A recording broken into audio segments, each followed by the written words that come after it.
Today I'm going to show you how I trigger the SP-404 Mark II via MIDI. And we're going to get to it as soon as I shout out today's patron, and that patron shout out goes to Joel Raid. Thank you so very much for the support. Let's get started. If you missed the previous video going over my new SP-404 Mark II sampling setup, I suggest going and taking a look at that. It'll break down this setup a little bit better for you, because today we're jumping right into one of the coolest ways to use this setup, which is basically getting some samples onto the 404 and then triggering them via my electronic drum kit. So I'm going to plug in this microphone real quick, and the reason I'm doing that is because every month I challenge my patrons over at patreon.com/freebeat. By the way, it just costs $1 to sign up. I challenge them to make a track, and there's certain rules, certain limitations that we implement every month. This month, the rule or theme or limitation, whatever, is that all of the percussion has to be body noise. So we're going to get some body noise samples into the 404, and then I'm going to play something into the sequencer on the drum kit. So let's do that really quick here. I've got my microphone right here, as you can probably hear, going into the 404. Let's go ahead and get a sample in here. Okay, we got a clap. Let's get a kick drum type sound. Okay, there we go, that'll work. Let's get a snap, and let's get a psst sound. Psst. Okay, I think we're done with the mic, so we can go ahead and unplug that. Let's trim these up. That one's good.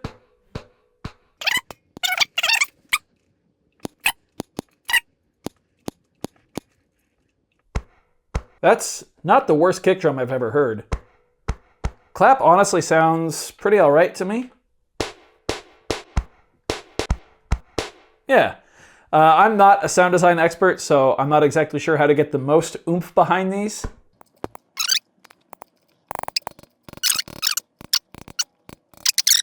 Okay, so we've got our 4 samples now.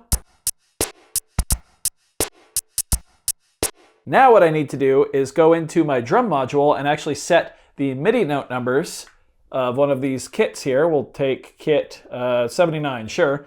Get those MIDI note numbers set to these right here. Okay, so I've got my pads mapped down here on the kick.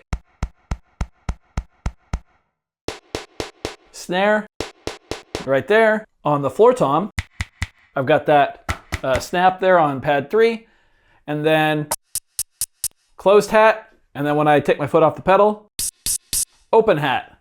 And we're actually going to take this closed hat here, copy it to this pad, and that's so I can have a slightly quieter version of the hi-hat on the pedal. Now I'm going to go into a mute group here and put all of the 3 hi-hats on the same mute group. Going to make that one really quiet for the pedal.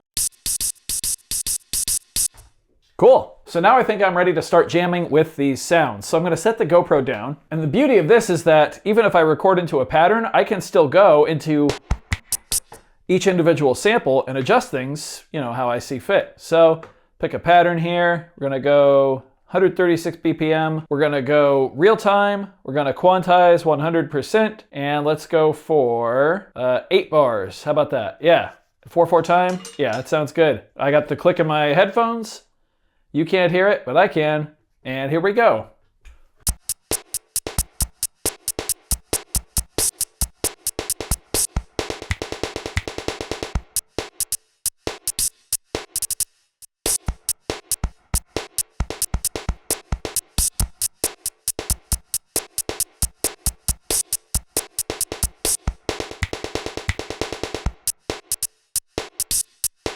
That's pretty cool. Now that's just saved as a pattern. So like I said, we can come in here and beef up these sounds. You'll also notice that one of the little licks I played on the hi-hat didn't get quantized properly. That's because I set the quantization to just 16th notes. I could have turned it completely off, and then it would have picked up those rolls on the hi-hat there, no problem. So just for fun, let's just try like the overdrive. Change it.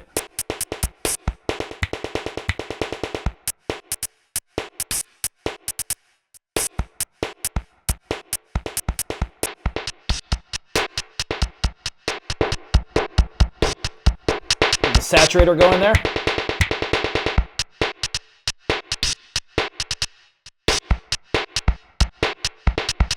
The kick needs a little extra help. We can get it there though. Probably won't do it in this video. You get why this is so cool though, right? Like I was just able to take those samples, turn them into a drum kit, play them on the physical drum kit, get them into a pattern, and now I can continue to process them. And what's really neat is I could actually export all of these as individual stems from the pattern, in their individual kit pieces. But of course, there's more we can do. So I've got the SM57 right here. Let's get a sound going here.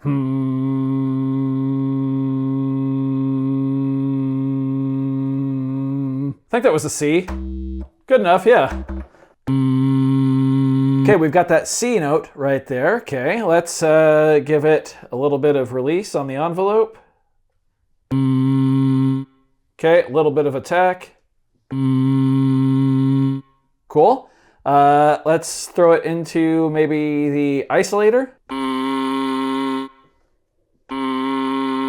Now I could resample it there, run it through the filter. It doesn't super matter to me personally, but what we can do is set our keyboard to channel 16, select this sample, go chromatic mode,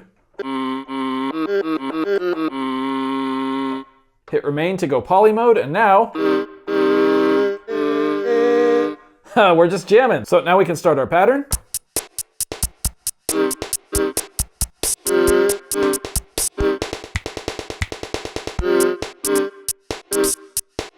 So now let's add that to our pattern. So I'll hit record, go right back into that same pattern. 8 bars, yep, here we go.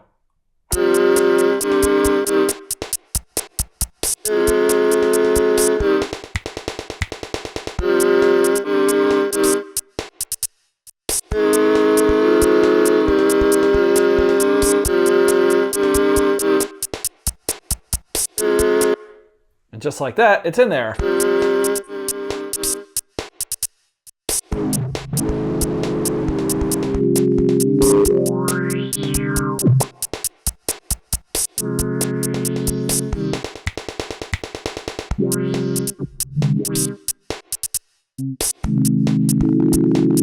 I'm just kind of messing around now with the filter and resonance and drive. And obviously I'm holding the GoPro and worrying about a bunch of other stuff, but clearly you can see like we're off and running here. And with the extensive effects in the 404, I can definitely turn this into something really cool sounding. So there you go. That's how I trigger the 404 with the electronic drum kit, as well as adding on to it a bit.